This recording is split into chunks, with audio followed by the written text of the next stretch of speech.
கறியை வந்து நம்ம வேக வச்சு எடுத்துக்கலாம். இப்போ பிரியாணி செய்யறதுக்கு அடுப்பை பற்ற வச்சுக்கலாம். அரிசி போட்டுட்டோம். இப்போ அரிசி வந்து பாருங்க, அரிசி ஒன்னொன்னு எவ்வளோ நான் தான் வந்து ஓட்டி விடுவோம்.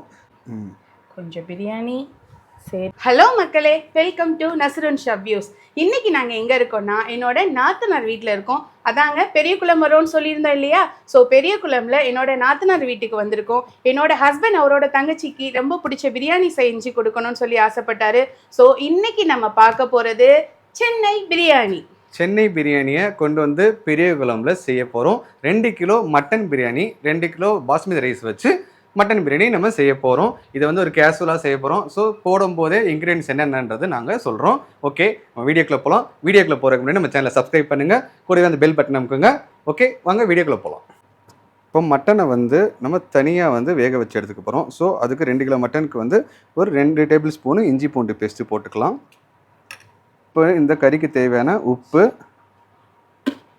கறிக்கு தேவையான தண்ணியை சேர்த்துக்கலாம். தண்ணி வந்து சும்மா ஒரு 2 கிலோவுக்கு வந்து பார்த்திங்கன்னா ஒரு செம்பு தண்ணி ஊற்றிக்கலாம். இப்போது இந்த கறியை வந்து நம்ம வேக வச்சு எடுத்துக்கலாம். ஒரு 2லேருந்து 3 விசில் விட்டு எடுத்துக்கலாம். இப்போ இந்த மாதிரி கறியை வந்து நம்ம வேக வச்சு எடுக்கிறனால நம்மளுக்கு வேலையும் கொஞ்சம் சீக்கிரம் முடியும். 2வது பல்காக செய்யும் போது வெளியில் வச்சு நம்ம அதை விறகுல செய்யலாம், ஒரே இதில் போடலாம். இது நம்ம கம்மி குவான்டிட்டியில் செய்கிறனால வீட்டில், அதுவும் 2வது கேஸ் ஸ்டவ்வில் செய்கிறோன்றனால இந்த மாதிரி மெத்தடில் பண்ணிங்கன்னா வேலையும் சீக்கிரம் முடியும், கறியும் நல்லா வெந்து சாஃப்டாக வரும். கறியை வேக வச்சு எடுத்துப்போம். ஓகே, இப்போது பிரியாணி செய்கிறதுக்கு அடுப்பை பற்ற வச்சுக்கலாம். சட்டியை வைங்க. இன்னைக்கு 2 கிலோ அரிசி 2 கிலோ கறி போட்டு செய்கிறீங்களா? 2 kilo mutton, 2 kilo basmati rice. So அதை வச்சு இன்றைக்கி தங்கச்சிக்கு செஞ்சு தங்கச்சி வீட்டுக்காருக்கும் தங்கச்சிக்கும் சேர்ந்து கொடுத்துடலான் இருக்கோம். இப்போது அதுக்கு வந்து பார்த்திங்கன்னா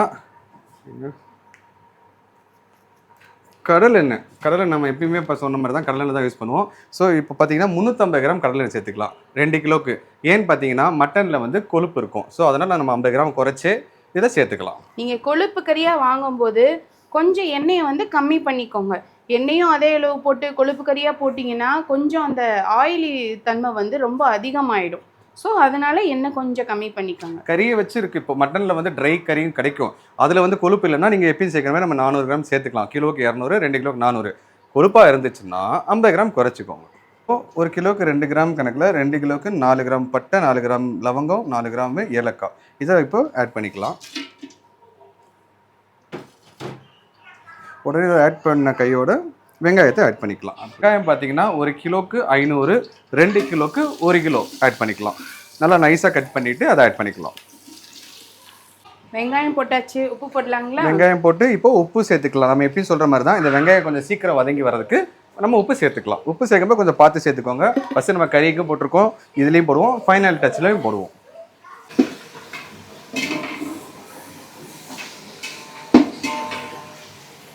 வெங்காயம் பார்த்தீங்கன்னா இந்த மாதிரி கோல்டன் கலர், நம்ம எப்பயும் சொல்கிற மாதிரி இந்த மாதிரி கோல்டன் கலர் ஆகிற வரைக்கும் நம்ம பண்ணலாம். எதனாலன்னு பார்த்தீங்கன்னா இந்த பிரியாணி வந்து நம்ம மறுநாள் வச்சு சாப்பிட்டாலும் அது அவ்வளோ சீக்கிரம் தண்ணி விடாது. அதனால தான் இந்த கோல்டன் கலரில் வர்ற வரைக்கும் நம்ம வதக்குறோம். இப்போ இந்த டைமில் மிளகாத்தூள் ஆட் பண்ணிக்கலாம். காஷ்மீரி மிளகாத்தூள் கலருக்காக.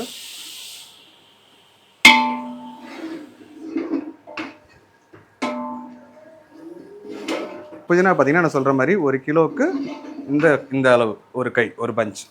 அது மாதிரி 2 கிலோ இப்போது அதுக்கு 2 கை. அதே மாதிரி கொத்தமல்லியும் அதே மாதிரி 2 பஞ்ச்.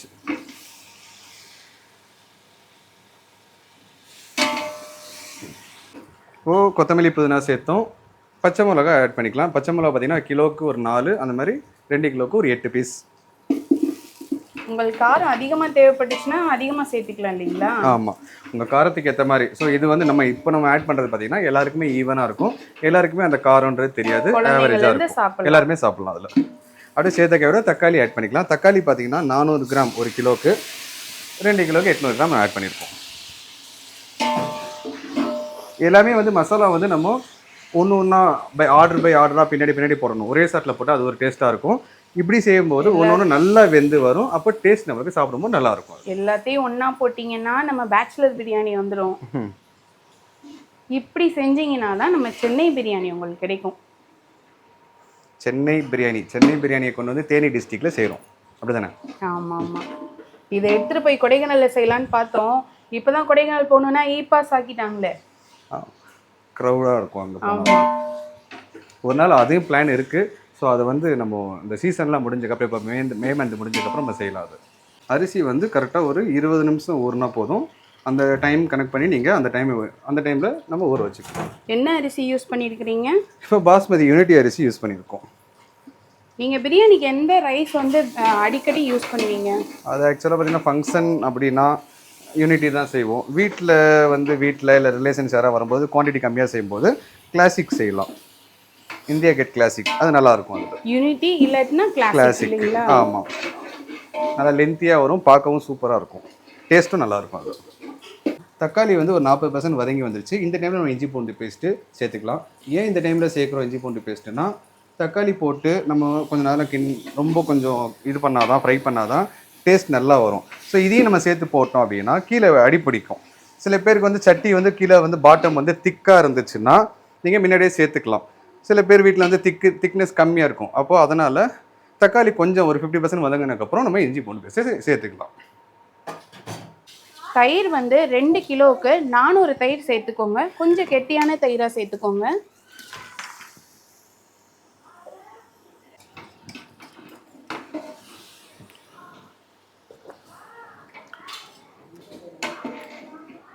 நம்ம சிம்மில் வச்சு 3லேருந்து 4 விசில் வச்சு எடுத்தோம்.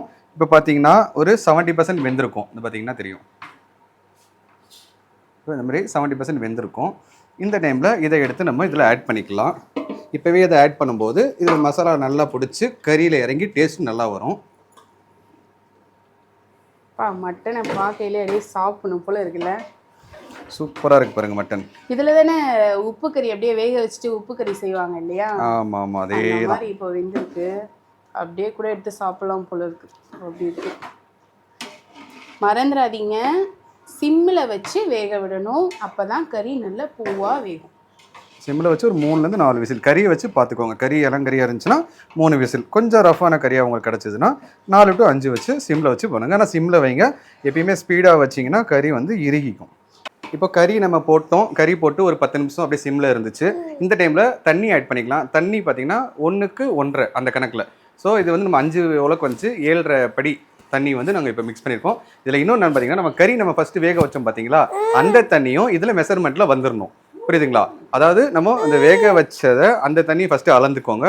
அது இப்போ நம்ம 1க்கு 1.5 வந்து இப்போ 7.5 வந்துச்சு எனக்கு. அதில் ரெண்டு உலக்கு வந்து கறி வேக வச்சது வந்துச்சு. ஸோ அதையும் இதில் ஆட் பண்ணிக்கணும். அதை மிஸ் பண்ணிடாதீங்க. இப்போ தண்ணி ஆட் பண்ணிக்கலாம். இது வந்து நம்ம ஒரே தம் பிரியாணி செய்ய போகிறனால தான் இந்த மெத்தடு. வடி பிரியாணினா அது தனியாக இருக்கும். நம்ம சேனலில் அது ஏற்கனவே அப்லோட் பண்ணியிருக்கோம். அதை நாங்கள் கீழே டிஸ்கிரிப்ஷனில் லிங்க் தரோம், பார்த்துக்கோங்க.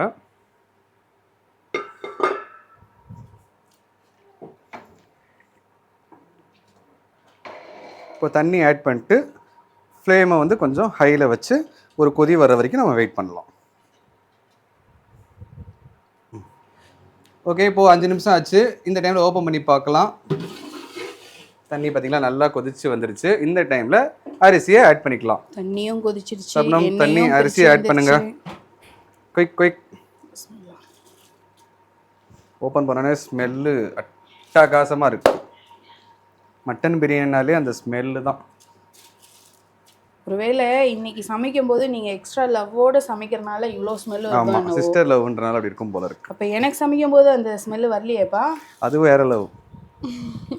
அரிசி போட்டுட்டோம். இப்போ உப்பு செக் பண்ணுறோம். கடைசியில் வந்து அதுதான் மெயின், அதை மறந்துட வேணாம். இப்போ இந்த டைமில் அரிசி சேர்த்ததுக்கப்புறம் நம்ம உப்பு செக் பண்ணி பார்க்கணும். இந்த டைமில் செக் பண்ணும்போது தான் லெவல் கரெக்டாக தெரியும். ஃபஸ்ட்டு கறி வேக போடும்போது கொஞ்சம் உப்பு போட்டிருந்தோம். கறி வேகிறதுக்கு உப்பு போட்டிருந்தோம். இப்போது கொஞ்சம் கம்மியாக இருக்குது. இந்த டைமில் அரிசி சேர்த்துக்கலாம். ஓகே, போட்டுட்டு சொன்ன மாதிரி இதில் வச்சு கிண்டிக்கலாம். எதுக்காக எப்படி கிண்டுறோம்? அரிசி வந்து உடையாமல் நம்ம லென்த்தியாக செய்கிறதுக்காக தான் பாஸ்மதி செலக்ட் பண்ணுறோம். ஸோ இந்த மாதிரி விடும்போது அரிசி உடையாது, இந்த பக்கம் விடும்போது அரிசி உடையும். ஓகே, இப்போது எல்லாமே பர்ஃபெக்டாக இருக்குது. இந்த டைமில் தட்டை போட்டு ஃப்ளேமை வந்து ஹையில் வச்சு ஒரு 2 நிமிஷம் கழித்து ஓப்பன் பண்ணி பார்க்கலாம். ஃப்ளேமை ஒரு 2 நிமிஷம் ஹையில் வச்சுருந்தோம். இப்போது ஓப்பன் பண்ணி பார்த்துடலாம். தண்ணியும் சாப்பாடும் லெவல் ஆகிடுச்சு. பார்த்தீங்களா, இப்போது தண்ணியும் சாப்பாடும் லெவலாக இருக்குது பார்த்தீங்களா?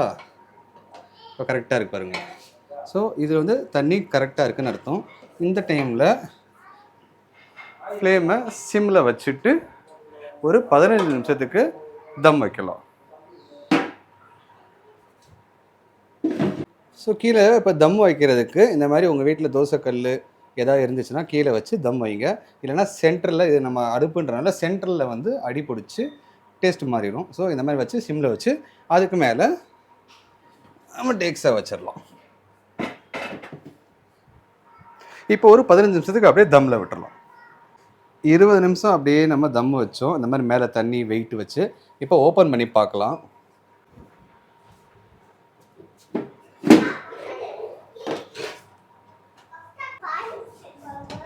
எப்படி வந்திருக்கு பாருங்க, சூப்பராக வந்திருக்கு நம்ம பிரியாணி. இதை மேலே இருக்கிறத அப்படியே எடுத்து பெரட்டி விட்டுக்கிறேன். அப்போ தான் மேலே இருக்கிறதும் தம் ஆகும்.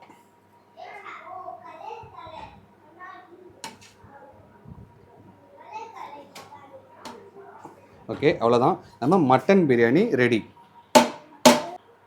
எவ்வளோ அழகாக வந்திருக்கு பாருங்கள். ரைஸ் ஒன்று எவ்வளோ நீளமாக இருக்குது பாருங்கள். சூப்பராக வந்திருக்கு நம்ம சென்னை மட்டன் பிரியாணி. எப்படி இருக்குது பிரியாணி? சூப்பராக இருக்குங்க. ஆயில் கான்டென்ட்டும் கம்மியாக இருக்குது. ரைஸும் நல்ல லென்த்தியாக வந்திருக்கு. ஆயில் கையில் காமிங்க. ஆயில் இருக்குங்களா? சூப்பராக இருக்குங்க ஆயில் லெவல். ஆமாம், ஃப்ளேவர் பயங்கரமாக இருக்குது. அரோமா சான்ஸே இல்லை. ரொம்ப நாளுக்கு அப்புறம் இந்த மாதிரி அரோமா. ஆமாம், கல்யாணத்தில் சாப்பிட்ட மாதிரி ஒரு ஃபீல் இருக்குது. அதை விட நல்லா இருக்கு. ஓகே, வீட்டில் தங்கச்சியும் சாப்பிட்டாச்சு, மச்சானும் சாப்பிட்டு எப்படி இருக்குன்னு சாப்பிட்டு சொல்லியிருப்பாரு. நீங்கள் பார்த்தீங்க. இதே மாதிரி உங்கள் வீட்லேயும் உங்கள் கெஸ்ட்டோட இந்த மெத்தடை ஃபாலோ பண்ணி இதை செஞ்சு எல்லோரும் சாப்பிட்டு ரொம்ப ஹாப்பியாக இருங்க. ஓகே, எங்கள் வீட்லேயும் கூட குழந்தைங்கள்லேருந்து பெரியவங்க வரைக்கும் எல்லாருமே ரொம்ப விரும்பி சாப்பிட்டாங்க. இதே ஸ்டைலில் நீங்களும் நம்ம சென்னை பிரியாணி ட்ரை பண்ணி பாருங்கள். டேஸ்ட்டு சூப்பராக இருக்கும். உங்கள் வீட்லேயும் எல்லாருமே அவங்கள அப்படி பாராட்டுவாங்க. நீங்களும் உங்கள் வீட்டில் இதே மாதிரி ட்ரை பண்ணி பார்த்துட்டு எப்படி வந்ததுன்னு சொல்லி கமெண்ட்டில் சொல்லுங்கள். மறுபடியும் உங்களை ஒரு அடுத்த நல்ல வீடியோவில் சந்திக்கிறோம். நன்றி.